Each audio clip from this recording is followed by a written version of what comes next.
Good afternoon and welcome to the Boston University Parents Program radio broadcast. Coming to you today from the Joan and Edgar Booth Theater at Boston University on the Charles River campus. We are enormously grateful that we have this absolutely extraordinary location and venue to join with you today on a very happy Valentine's Day. My name is Darryl DeLuca, one of the Assistant Deans of Students, and I'm with my colleague, Christy Loring. Christy Loring, the Associate Director of the Parents Program. Happy Valentine's Day to all of you and welcome. And I was just sharing with all of my colleagues here that there is a great spirit on campus today. It's a beautiful day in Boston. It's not cold. People are out. People are handing out roses. People are handing out Valentines. The library made their own Valentines.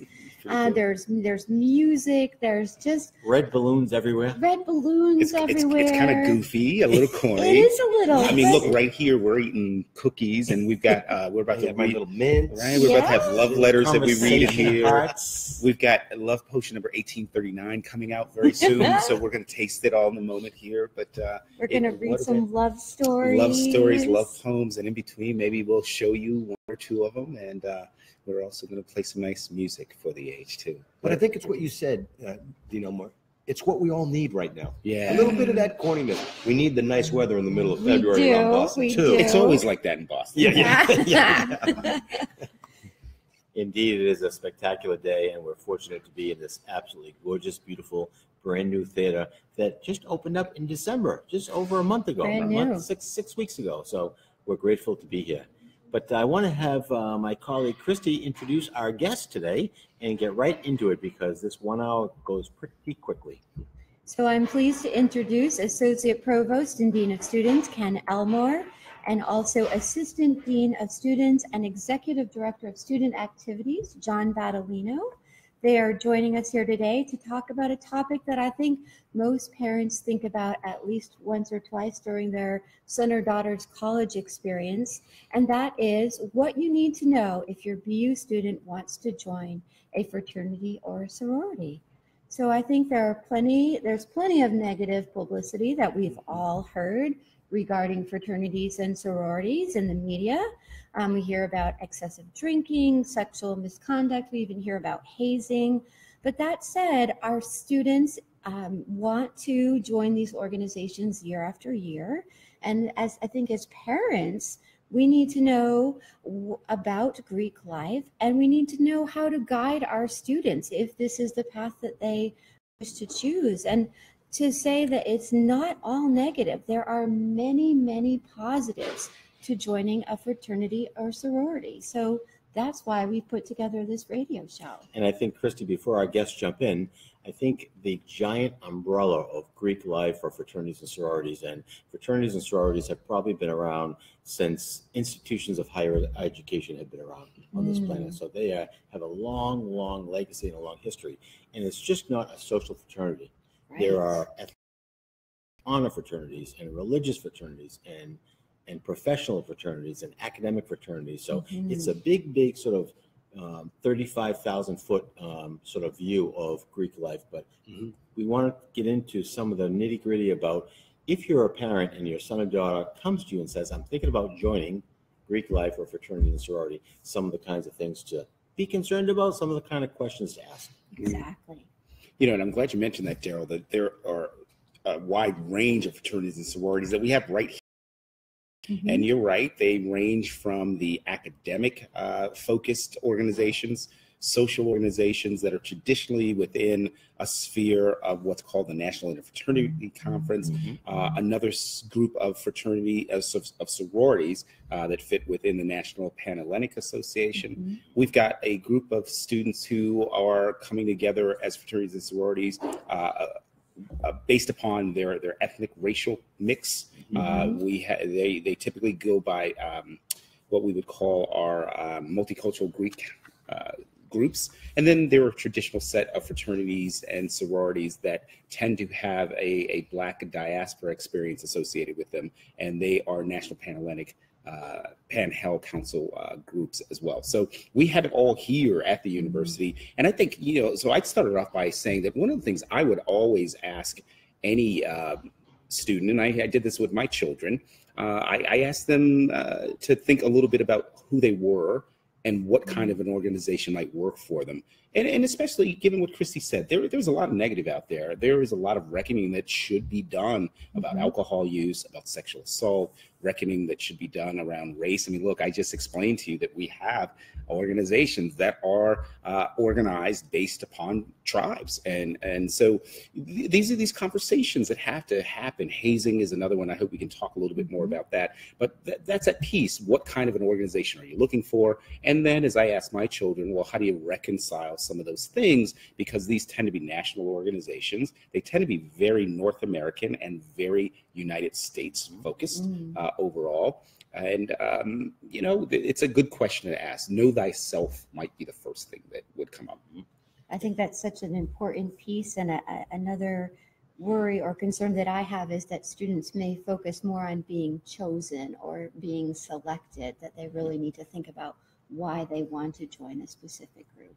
To supplement what you said in some conversations that you may have had with your own son or daughter children in terms of inquiring about joining Greek life, is the question that I would want to ask a son or a daughter or a young person is, what kind of experiences are you looking for? Yeah, that's a great idea. Because they vary from A to Z. Right. And a Greek letter organization could be one of those avenues. And there's a number of avenues that they could select. You asked that question about who you are and about yourself, about your children.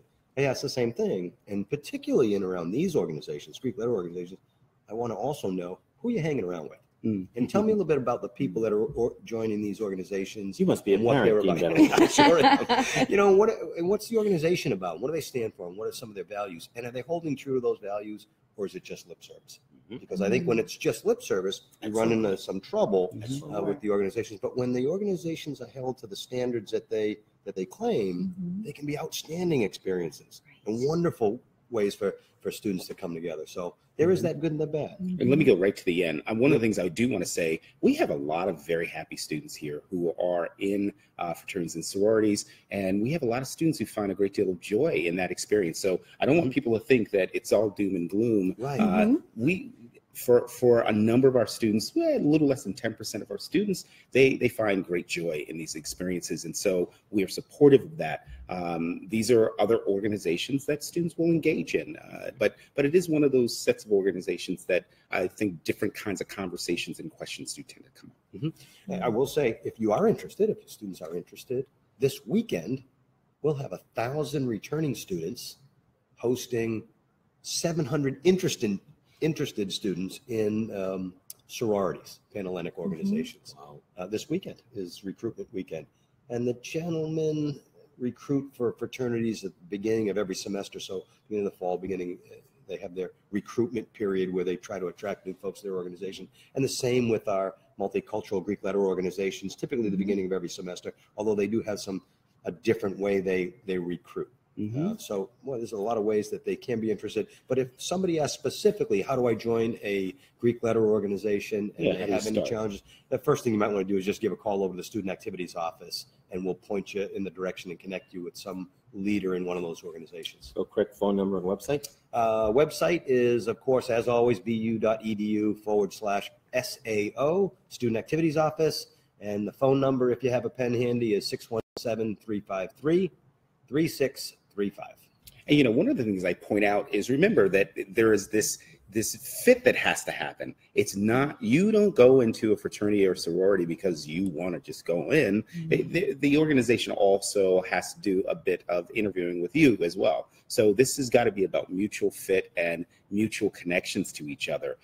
So keep that in mind. No one's ever guaranteed membership in any organization, any student organization, but certainly these are selective student organizations that are involved here. So keep that in mind. So there's a selection process, and maybe Dean Bettolino can talk a little bit about that in a minute. But I want to get back to one point that you made, Dean Elmo, which is roughly, and I'm generalizing, about 10% of our students, just roughly, under, men and women, are involved in Greek life. That means that 90% are not. Right. And 90%, which is a huge majority, somehow figure out and find their way and find their posse for engagement, for internship opportunities, for study abroad, for sports, athletics, intramurals, and as Dina Battolino and I were talking about earlier, many, many, many ways to get connected on this campus. Sure. This is one way. And in terms of that selection process, again, and I think the dean's already brought up a few good points, you want to really take a good look at the organization you're about to, that you want to be a part of. And then they could do the same thing. They have a vetting process to say, hey, Dean DeLuca, I don't know if you're just right for what we're trying to do. Mm-hmm. And they bring you in, they get you to hang out with a few folks and see if they like you. Because I think you want to, if there's a central interest, you also want to know that you can get along. Mm-hmm. So there's a bit of that, and because of that, there tends to be some feelings hurt when it doesn't match up exactly right. But to be fair, in the end, that vetting process on both sides really does create a bond. Yeah, and keep in mind, if you're not accepted in one of these organizations, this should not be the end of your life, right? You know, and I know it can be hard, but no one rejection in life should be the sort of thing that defines you. And parents, I hope that what we can do is to remind our beautiful children about that this is not their entire life. We get it, we don't get everything. Even I have been rejected from things from time to time. You know, the other thing I would suggest you do too is to sit down and say, let's look at a few policies on the national level. I would encourage you. So for those of you who are at Boston University, we only recognize nationally based organizations. That means that there are multiple chapters of the same organization around the country. Sometimes there are what's called local fraternities and sororities, and those are just a local organization, really. They don't have any national guidance or direction. And I think it's important that you get some national direction. So check to make sure. The other thing too is check the organization's maybe record of issues that they may have had. What's the organization's policy around alcohol use, around hazing, around other kinds of incidents? All those are really important sorts of things to take a look at on the websites of the organizations that you might want to join. And you can easily find these kind of organizations that are either affiliated with a national or not. That's right. By Googling them. Yes, you can. Google search. Very That's easy. the best way. And you should just know, here at Boston University, all of our organizations that are recognized by the university and on the Student Activities website are national organizations. There may be some organizations here. We do have some organizations here in Boston and at Boston University, where Boston University students participate too.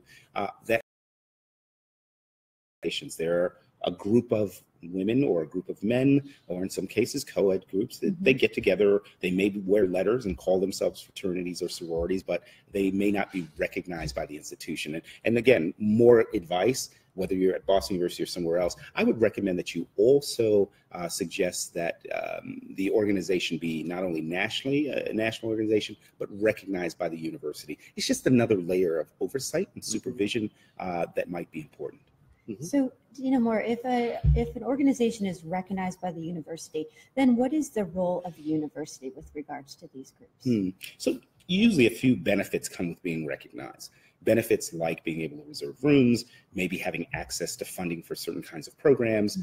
It's also getting the advice from people at the institution about how you operate or move about your organization. It's also, we can protect you at times. Maybe if something happens or goes wrong, or we can give you those sorts of things. That's important.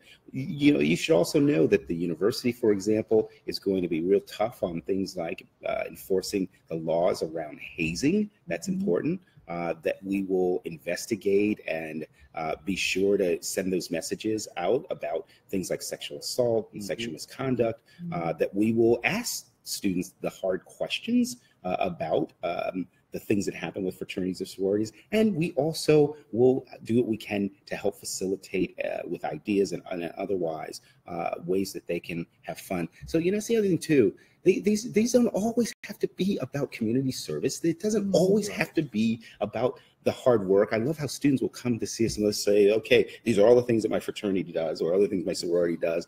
And I say, well, where's the fun? I hope that you are having fun, that you're socializing with each other. And as parents, we have to let them do that. It's okay. It's okay to say we're a social group of people. We want to get together. Sure. There's nothing wrong with that. But own it. Yeah, but own it. But right. own it. But own that. And that's okay. Yeah. And one of the things, Ken, in addition to that is we know these students that are recognized by the university. So I can look at somebody, I can talk to them, I can talk to them about members of their chapter. There's a bit of trust that we've earned. So it's very helpful to be a recognized organization. There are some that are not. There are I'm some gonna, very good I'm going to question. open that can of worms because some parents are out there are thinking, well, tell me the difference or explain what's recognized and what's not recognized. Sure. I don't want to go down that path, but I'm sure you're prepared to answer that. Sure. I mean, well, first thing you can do, you can see all of our recognized student organizations on the SAO website, bu.edu/SAO, and look at our organizations, and you'll find if the Greek letter organization is recognized. One of the things that you've got to remember, Greek letter organizations could be these social fraternities that we are traditionally thinking of, sororities, fraternities, but they could be an honor society. Just because people are wearing Greek letter organizations doesn't necessarily mean they're in one type of program. The band has there's a band fraternity, which is co-ed. Fraternity and sorority. Right, right.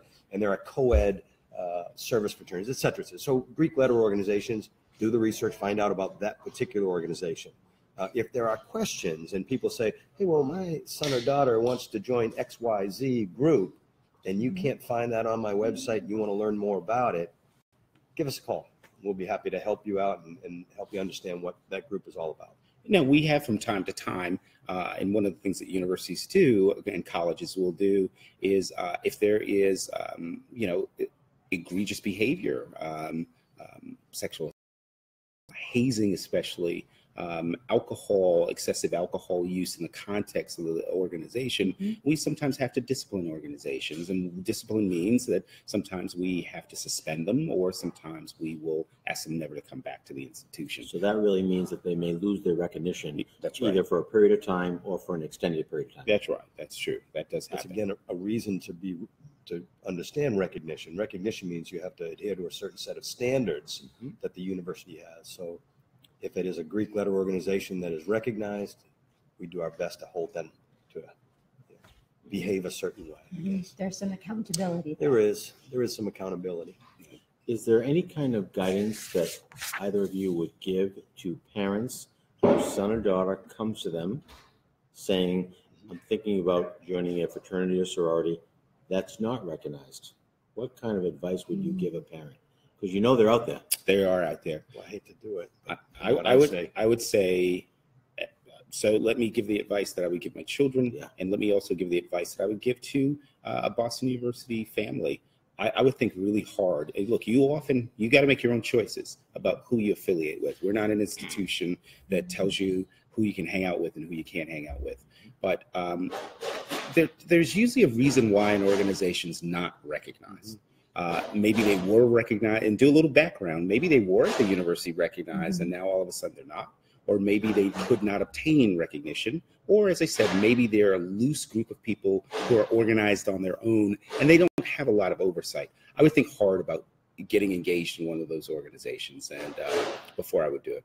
I do think there's something with the recognition. There's something with having oversight. There's something, a national organization has oversight over the organization and has a series of protections as long as people meet standards. So I would say, think hard about doing that. And do your homework. Yes. And I want to just... And let me say this too. There are organizations we don't recognize. And again, those organizations, but it is a risk. It is a bit more of a risk.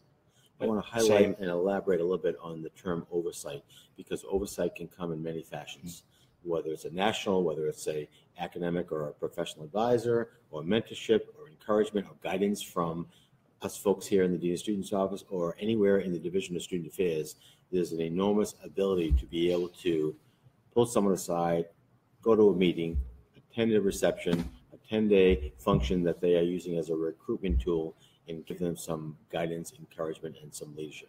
And on a national level, there'll be someone at the national office whose job it is to check in with the organization periodically. There's usually also a local person who is affiliated with the organization, an alumnus or an alumna who is associated with the group, that will check in also and report back to the national organization and the university as to progress, whether people are meeting goals or whether or not something else might be going on.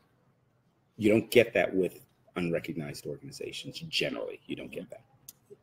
I hope I didn't give the impression that we don't hold all our students to certain standard, standards. because those Of course. unrecognized fraternities and sororities are still accountable for their actions. Yes, that's right. The Right. individual So- students certainly are. You Yes. bet. It's just perhaps we don't have the opportunity to mitigate some of those actions. Or to talk to them as To talk often. to them, we don't have that relationship, which is, again, they're out on their own. Yeah, recognition is really a relationship with Yeah. a national organization and the university itself. Mhm. It's a relationship. I'd give the same advice to to my children. I'd say the same thing. Is that your best option? Right. Is that really think hard about it? And what are you looking for? Right. Because what you're looking for, there's a lot of options. Even Yeah. if it's a Greek social Greek fraternity, there are a number of options. Right. So And then once the new member process happens, and people call them various things. When I was growing up, it was called pledging. I think we've generally gotten away from that. Every organization out there will say that they don't haze. Of course, we have to have that as a standard, but that's one of those things that people need to think about and worry about. Hazing, generally speaking, is this murky, mucky thing. We know the extremes of it, like violent behavior, but we tend to get a little softer about our knowledge when it comes to more of sort of the affronts to human dignity. The psychological meanness that might be a piece of it. We tend to excuse that a bit more than we probably should. And all of that figures in as being a part of hazing. As a parent, I would say this is where you want to at least have a sense about what the baseline might be of your daughter or your son. And if it changes a lot, right, you're noticing that, well, they don't get sleep anyway, but you really notice that the sleeping pattern changes. This person is always tired all their time with the fraternity or sorority. They don't have other friends anymore. isolated. Isolation. Not eating properly. Yeah, not eating properly. And all of a sudden talking about having to go to the hospital or, of course, being arrested. Those are, it sounds obvious, but all those are changes, and you should know your daughter or son. They're changing anyway, but those are kind of changes that while they're doing that, you should be a little concerned about. Physical appearance changing a lot, right? All of a sudden, you just got a hairstyle that you don't think. They look tired. My advice would be send me a picture every week of them, right? That's good advice. It's good advice anyway. Anyway, right? Just so I can just take a look at you. But these are good indicators that something Maybe might be amiss. Yeah, Absolutely. yeah. And then you should call the Dean of Students office with those kinds of concerns. And yes, we go in and we will investigate these sorts of things. We want to make sure no one gets hurt. That's an important piece. Listen to the conversation.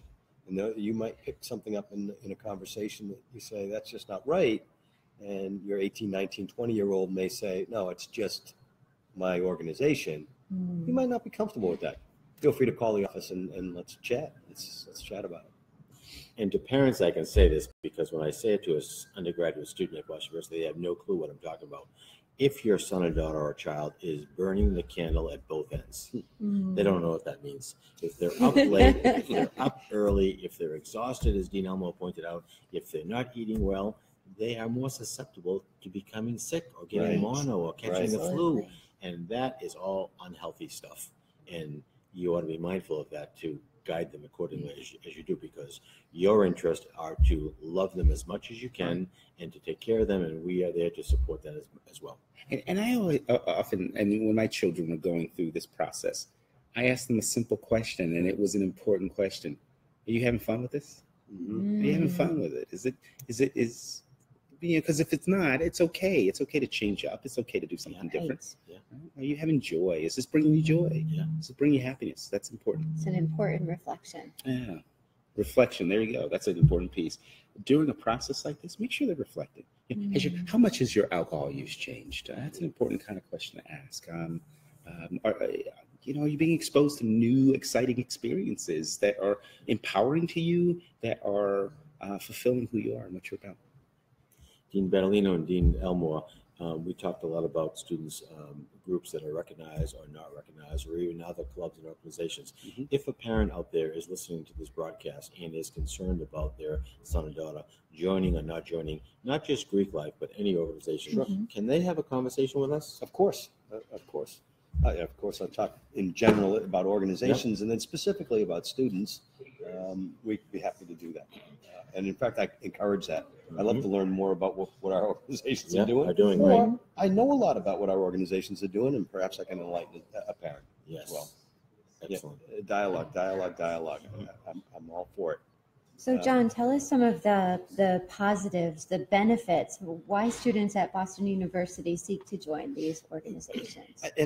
That's a real good question, and I think for different people it means different things. Of You know, course. the somewhat trite answer, but it is common, is access to a social scene. It's Sure. access to a group of students that are having a pretty good time at times, and they're involved in whatever interest area, whether it be community service or band or whatnot. So being with like-minded individuals through that vetting process, and so they're having a good time, and they have a group of folks that are having a good time too. I think that in many cases, our social Greek letter organizations are involved. They're mission driven, so they've got a philanthropy that they work Sure. towards. They have a networking organization, so helps when you're out looking for work. Oh, wait a second! I think we got Love Potions coming my in. goodness. Life I decided to Potions answer. This is Shakia. 1839. Shakia's got some Thank you, Shakia. potion, Nice. love Nice. potion Love for us. potions. Thank you. You guys enjoy it, okay? Thank you Thank so you. much. Thank you. You see, it's to be able to do things like this with Happy Valentine's like-minded Day. folks. Happy Valentine's Day. Happy Happy 2018. Valentine's Day. And there is no alcohol in here. Right. Duly And noted. by the way, say to your daughters and your sons, if they're not here, we've got a beautiful spread of red and maroon, all kinds of cool stuff back here, including some Love Potion number 9. In a great 1839. And our students haven't seen the Booth Theater Yes. as much. So this is a great Right. chance to come in and Yeah. check it out. It's tasty, right? Delicious. It's very tasty. You want to get I a love toast? Kat's going to take a picture of the whole group. Are we on? Yes, we are. We're live toasting. There we go. Thank So tell them you. to come on over to the Booth Theater, and we don't mind in the background if you're clinking and clanging. We live around here, and we got cookies, and I see whoopie pies and Cupcakes. Hot chocolate. They got this Hot awesome chocolate. hot chocolate over And there. if there's a student who's a member of a Greek letter organization, Come on over. have them come on over. I know. We'll talk Yeah, to we'll them put you. right now. Yeah. Tell them to come on over. Talk to us about this. This would be great. The president of our student government is a Mhm. member of right. a Greek letter organization, Sarah Ann Kirk. Yep. So I think it's about networking. Networking can be professional networking and it can be Sure. social networking. Right. So I think that's how many students are attracted.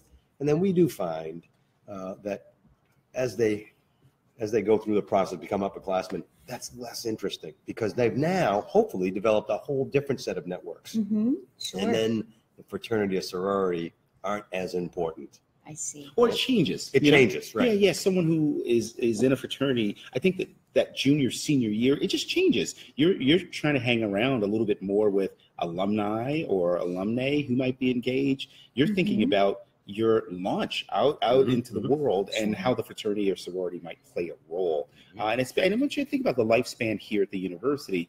You figure that somewhere around junior year, you're prepping maybe for an abroad experience or a deep commitment for an internship or something like that. That happens usually in the second semester. It gets more intense or you're physically away more.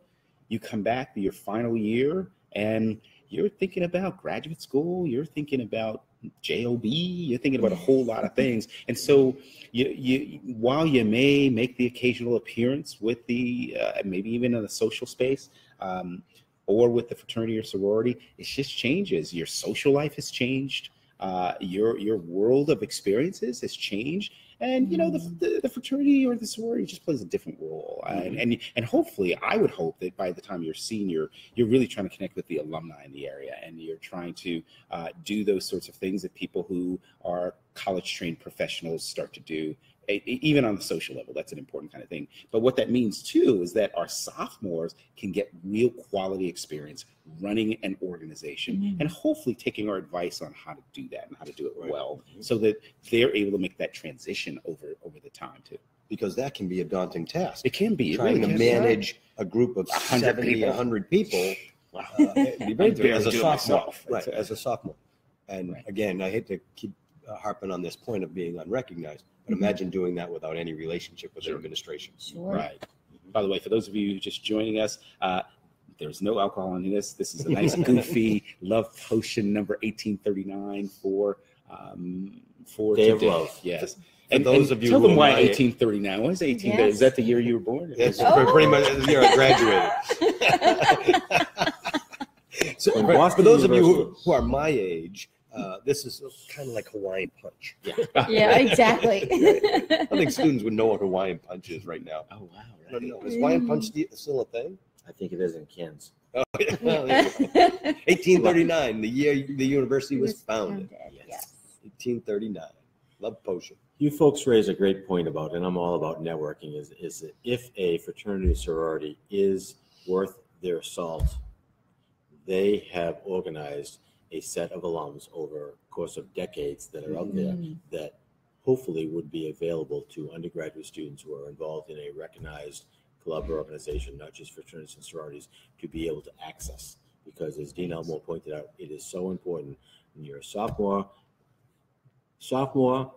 fall, we're talking about next summer, what's your internship going to be? What are your plans? What are your employment opportunities? What are your summer job opportunities? What are your study abroad opportunities? And all that comes under a big, big, big umbrella of networking. Sure. Mhm. And Nationwide. And you say this important thing that should be about club sports. That should be about a lot of your organizations. That you should be thinking about that. Take advantage. The cycle is similar. You know, I should say this as an aside too. That when we're looking at things like excessive alcohol use and hazing, we often talk about fraternities and sororities. But I want to remind people that a lot of the research shows that it's more about how the organization acts. So we have.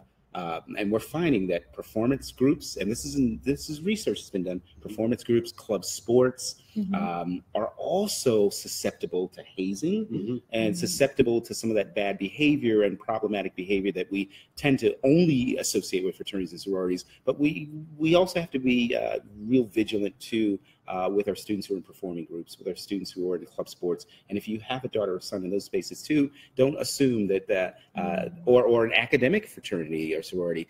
You know, we as human beings like to have these rituals in our lives, and we also like to say to people who are new, "Why don't you show us why you should be hanging out with us?" And that's just sort of this human. Prove your worthiness. Yeah, prove yourself, Worthiness. and you got to be careful about that. And one of the things we like to talk about with hazing is we like to say to clubs and organizations, and certainly at fraternities and sororities, come talk to us and let's figure out what your goal is for how you want to get somebody into your organization, show them what you're about, and also how they can be incorporated in and show that they're worth hanging out with you. I do think that's an important thing to say. Yeah, you worth hanging out with me? Of course.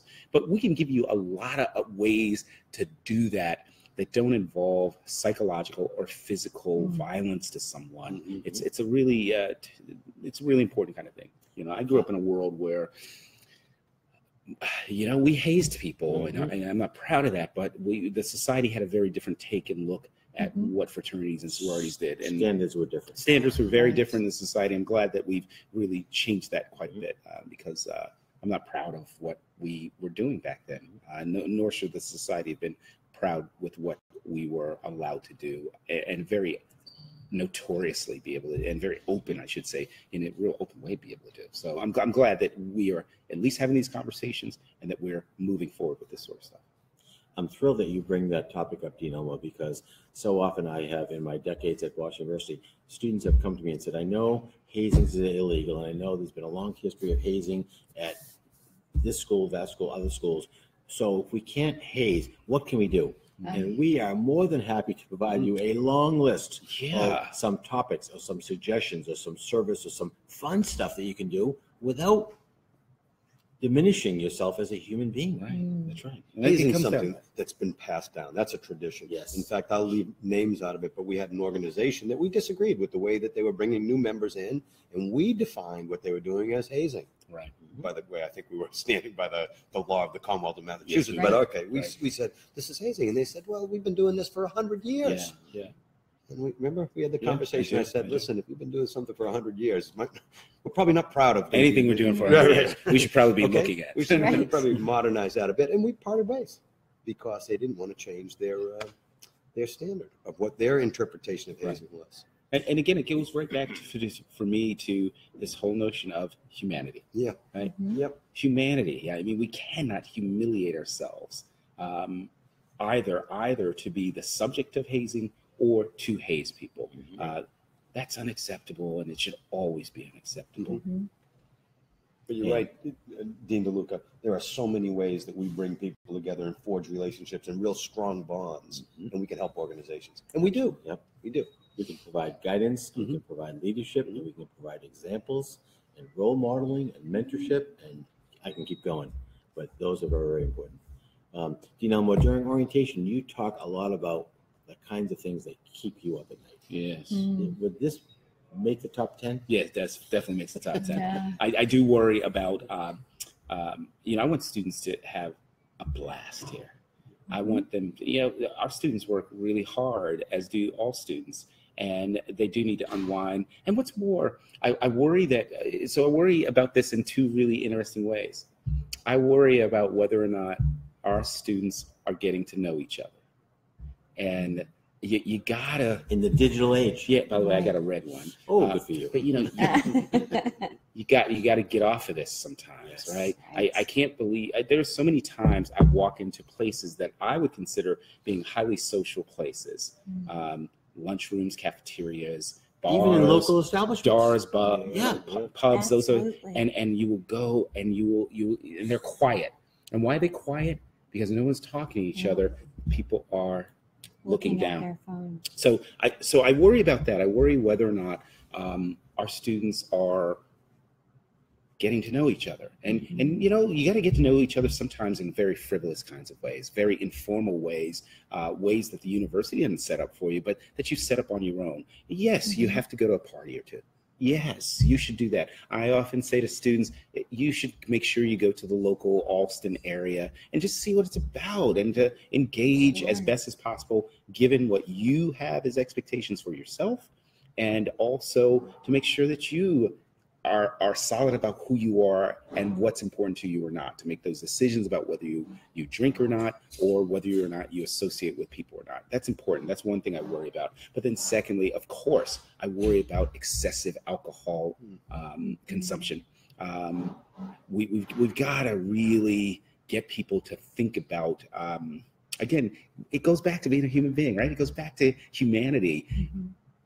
How much do you love yourself? How much are you thinking about yourself, and how much you think about other people, so that you have a sense as to what your limits might be, how responsible you need to be with other people, and if you're looking out for other people. Unfortunately, we live in a society where we don't get good opportunities before we come to spaces like this, the universities or colleges, to have a plan for ourselves about how we use alcohol. Look, I drink alcohol, but I tend to have a plan before I go out to know exactly what I'm doing, who I'm with, where I'm at, and also to make sure I got a plan to have a good time with it too. That's all important. And I do worry about excessive use that's abusive and doesn't take into account the notion of why you're drinking alcohol in the first place. So I do worry about that, and the hazing comes with it too, for sure. Excessive alcohol use, hazing. And, I think that with our organizations, Greek letter organizations, I do worry about some of the social things that are happening out in the society right now, whether it be about race and ethnicity, identity as well, and the offenses, again, to humanity that are involved. Absolutely. You mentioned about humanity many, many times, and I'm always surprised or astonished at students that don't have a plan when they go out, whether it's to a fraternity house or a sorority party off campus, or we all know that in Boston is full of colleges and universities, public and private, and our students are interchangeably back and forth, all up and down the river and across the river at other institutions. And folks should always have a plan. Going with 4 people, young men, young women, stay together, come back.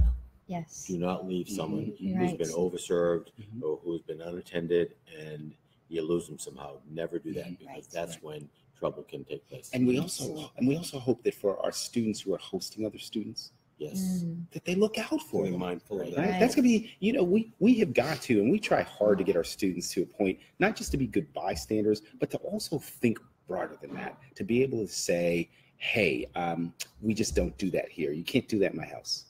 Right? Or, hey, I'm not going to let you.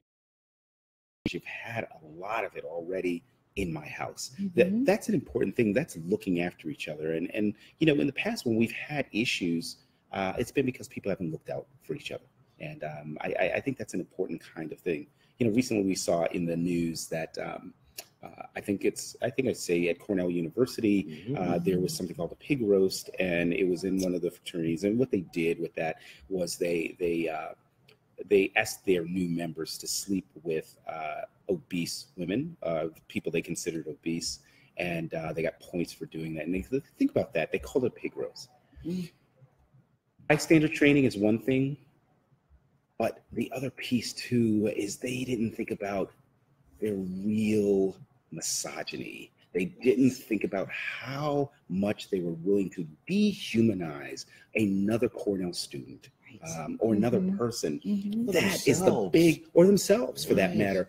That is the thing that we've got to do. We do a lot of bystander education and intervention here, but one of the things that bystander intervention probably doesn't do is to get you to be more thoughtful, not just about when you're in your social situation and to protect yourself and maybe others, but you know, things like that are where the real problems lie. Because those students will go out into the world, they'll be leaders in the world, and it will propagate.